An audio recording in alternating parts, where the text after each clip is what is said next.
I'm going to admit something right out of the gate. Power metal was never always my forte. It wasn't something that I was necessarily very strong in whenever it came to knowledge. So whenever I've been approached to do a list such as this one, the top 10 power metal bands of all time, I was kind of flummoxed, considering that I do have some personal opinions, and then there's going to be some others that are going to obviously be left off, considering I have not scoured the world of the intense pantheon of power metal that certainly exists. Hell, there's power metal everywhere. There's power metal in Asia, in Europe, right here in America, South America. Power metal is a universal philosophy whenever it comes to some heavy metal groups and members of the heavy metal universe. This is something that was born out of the basics of heavy metal and crafted it, and it for some included high fantasy elements, but for others just made for some terrific music. So forgive me if my list sounds or feels a little bit pedestrian, and in fact, do the world and myself a favor and place your list in the comments box below as you are listening to mine, and together we can perhaps build a better power metal universe for those who watch this video unaware of what power metal is and encouraged to learn. So here, for whatever it is, you know, whatever you want to call it, is my top 10 power metal bands of all time. We start with number 10. Number 10 is Angra. Angra is a group from South America, and this is a group that is a little bit more modern. They are one that got their start in the 1990s, which might not feel all that modern, but have definitely garnered more of their appeal and their applause throughout the 2000s and the 2010s. You might remember Kiko from Angra is now a member of Megadeth, so there's obviously a great deal of respect that is really been given to this band, and they are a rather big band whenever it comes to power metal is concerned. Their records consistently do sell pretty well and have a lot of acclaim that sort of surrounds them. With Kiko being gone, many people think that Angra is either dead or not going to do as well, and they did release an album last year that proved a lot of people wrong, but this is a group that throughout their career has been characterized by fantastic riffing and fantastic storytelling. This is a group that's not afraid to get a little bit downright emotional. Is there some cheese in there? Here and there, but by and large, it's mostly cheese-free. You should check these guys out. Number 9 is Dragonforce, and I know this is going to cause a lot of people to go, but coverkillernation, and I say to you, hey, have you listened to the stuff lately? It's gotten terrific.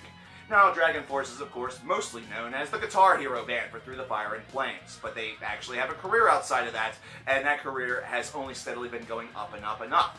And actually, Through the Fire and Flames as a song is actually one that's grown very, very nicely. It's one that hasn't aged very poorly whatsoever. In fact, after not listening to the song for a couple of years, you kind of want to listen to it again, and you kind of have a great deal of respect for it. Whenever you recognize that a lot of their songwriting is not necessarily 100% based around over-the-top heroics, however it is something that does make their music extremely interesting, then you notice that Dragonforce has a subtle genius all their own, and something that certainly does deserve a little bit of respect. Number 8 is Sonata Arctica. Now, this is a group that has been beloved in Europe for a long, long time, and again, is one of the stalwarts of the power metal genre.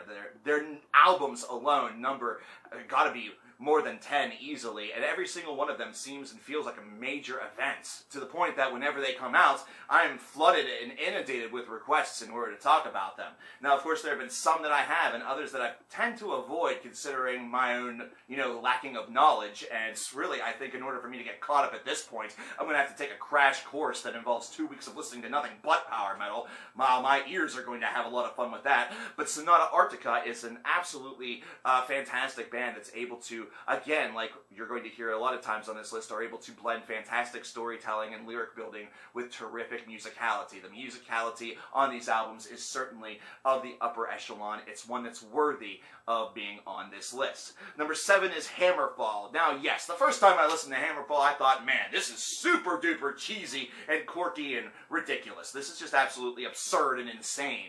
But the more that I listened to it, the more I liked it. The more I heard songs such as Templars of Steel, I wanted to go out and buy the albums. This is one of the first power metal bands whose albums that I owned, aside from another group that we're going to talk about later, Blind Guardian. And immediately, I was just kind of like, this is pretty alright. This is something I could kind of get into from time to time. It had a very direct approach to it. But Hammerfall has certainly grown ever since those early 2000s affairs, and they've become an even bigger band, one that has gained and garnered even more respect. Some of their albums have actually force-fed their way away from the cheesiness factor in order to become a little bit more serious endeavors. And based on that, the music has really improved and the quality has just shot through the roof. These guys are big time, and it's a group that certainly a brand new power metal fan should at least encourage themselves with a listen. Number 6 is Rhapsody, or Rhapsody of Fire, or just anything that has to do with the Rhapsody universe. It's been a complicated one, obviously. Now, if you want to talk about grand storytelling, fantastic fantasy, and excessively good musicianship, all you have to do is listen to a Rhapsody album. You're going to get all of those and then some. So I'm actually going to keep this very short and just say, pick one. It doesn't really matter. Just pick one. Chances are you're going to leave that album with your jaw on the floor, or you're going to decide that it's absolutely horrible, which means that power metal will never ever be for you, and you might as well just go and stick to deathcore or slam metal, you freaking loony. Number 5 is Gamma Ray. Now, if there's one thing you're going to notice from power metal is that there's been a lot of split-offs and offshoots and band members that have left one group in order to form their own project, and that project itself has become a very important part of power metal, and Gamma Ray is one of those. I remember listening to No World Order back in the early 2000s and just loving it. It was just an absolutely fantastic album. There was a lot of ridiculosity on this disc. It was one that was not necessarily meant to be taken completely serious, and based off of that, it was just so much more fun that way. It was really, really fun to listen to something that was very lighthearted, had charm to it, also had a little bit of backbone, but still, this was a disc that just had all of the great facets that power metal has to offer. And they've had phenomenal albums along the way, such as Power Plant and others, that have just given us so many great power metal gifts. This is a band that you need to check out for that very reason. Number 4 is the cheesiest entry of them all, OWar. Now I know what you guys are thinking. You guys are thinking he can't be potentially serious. I am potentially serious, and I am completely serious.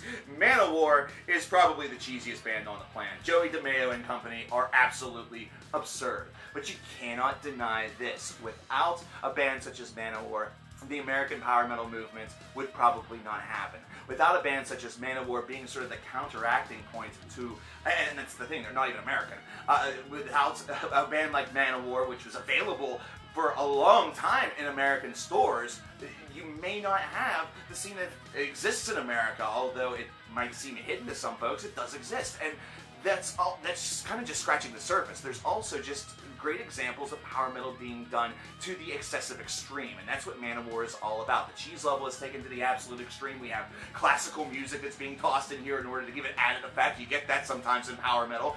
You have a ridiculous over-the-top vocals or voices. You get a lot of acting. The classical music goes even further with, you know, songs such as Ride of the Valkyries or things like that. It just is absolutely absurd what this band did.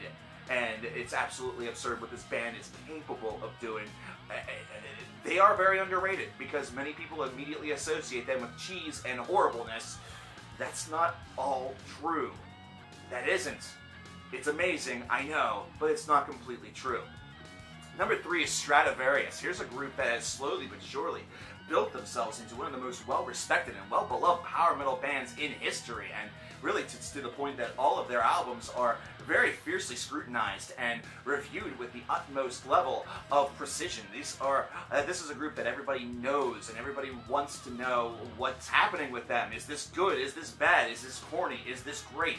They analyze these discs because in Europe they're a big deal. They might not be a huge deal here in America, but I guarantee you if Stradivarius comes to Prague Power, you're going to have a lot of people sticking around for Stradivarius. It might have actually already happened. Someone fill me in on that one. I don't know everything. I just know most things. Number 2 is Blind Guardian, one of the granddaddies of this genre, and definitely a band that has excelled within this genre. Whenever you look at albums such as A Night at the Opera, either that or Beyond the Red Mirror, you then have to transfer back to the past and listen to their albums from the 1990s and realize that this is a group that took Tolkien high fantasy to a brand new level and then were able to expand upon the universe in order to give themselves their own fresh identity and build their own unique ideas. And this is a group that really exemplifies everything that power metal has to behold. They have the great thrashiness, they have the fantastic songwriting, they have phenomenal voice work, so the singing is going to draw you in. There is literally nothing wasted within the walls of Blind Guardian's material.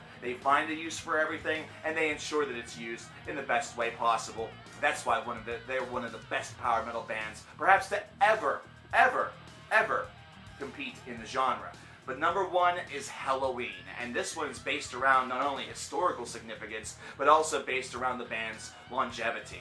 Whenever you consider the 1980s and the earliest versions of power metal, Helloween immediately has to come to mind with albums such as the Keeper of the Seven Keys duality, as well as others. And this is a group that has gone on with certain folks deciding to leave bands in order to create other power metal bands. That's right, this is one of those groups. One of the groups who have had their powerful members become members of either Gamma Ray or Blind Guardian or some other group and immediately make an impact and transform this into more than just a one band or a very few band idea, instead transforming it into a full-fledged movement. Helloween, along with groups such as Iron Maiden, which were contemporaries of them, mind you, although they're always locked into the new wave of British heavy metal genre, they could actually be seen as one of the precursors to power metal, and even one of its more important allies. Helloween was able to really show and open the imagination of so many different performers and so many different future power metal technicians. And based off of that, Helloween is one of the best, if not actually on my list, the best power metal band of all time. It's a band whose albums are almost instant listens whenever they come out, almost like instant purchases. It's a band that immediately commands respect. They are the elder. They are the grand patriarch of power metal, and they are a group that continues these days. Some people are unsure why, but I can kind of understand it.